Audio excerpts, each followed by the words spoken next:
سڵاوتان لێبێت لە شارپرێسەوە پوختەی هەواڵی ئەمڕۆتان پێشکەش دەکەم. هێزی پێشمەرگە و سوپای عێراق لەسەر خاڵە سەربازیەکانی چای قەرەچووخ ڕێککەوتن.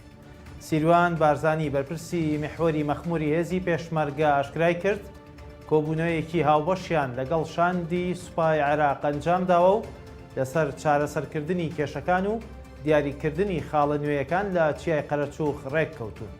سیروان بارزانی و تووشێتی هەردوو لایەن جەختیان لە هەماهەنگی بەردەوام کردووەتەوە و بە مەیدانیش شوێنەکانیان بەسەر کردووەتەوە.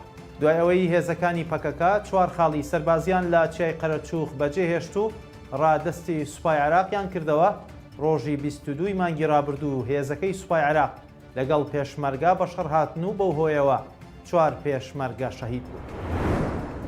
هێڵی شەمەندەفەری کوردستان لە سنەکرایەوە و پارێزگاری سلێمانیش دەڵێت سەرۆک کۆماری ئێران بەڵێنی پێداوە هەتا باشما خێڵەکە درێژ بکەنەوە. ئەمڕۆ لە مەراسیمی کردنەوەی پرۆژەی هێڵی شەمەندەفەری کوردستان کە لە سنەکرایەوە دکتۆر هەڤاڵ ئەبوبەکر پارێزگاری سلێمانی بەشدار بوو. هەر لەوێ چاوی بە ئیبراهیم ڕەیسی سەرۆک کۆماری ئێران کەوت و دواتر ئاشکرای کرد سەرۆک کۆمار بەڵێنی پێداوە هێڵەکە بگەێنە دەروازەی سنووری باشماخ. پارێزگاری سلێمانی وتیشی داوایان لە ئیبراهیم ڕەیسی کردووە کار بکەن بۆ کردنەوەی مەرزی سازان لە سنووری هەڵەبجە.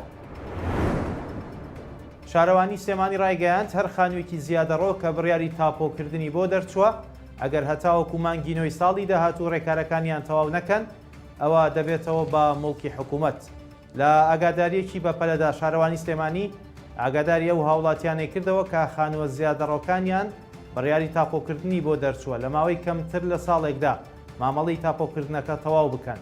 شارەوانی سلێمانی وتوشێتی ئەگەر لەو ماوەیەدا سەرجەم پارەی تۆمارکردنیان نەدابێت بە مەبەستی تاپۆکردنی خانووەکانیان ئەوە خانووەکان کە لەسەر موڵکی حکوومەت دروست کردووە دەبێتەوە با موڵکی شارەوانی. ئەوەش لە کاتێکدایە لە ماوەی ڕابردوودا شارەوانی سلێمانی دەستی کردووە بە تاپۆکردنی ئەو خانووانەی کە بە زیادەڕۆ و لەسەر موڵکی حکوومەت دروست کراوە.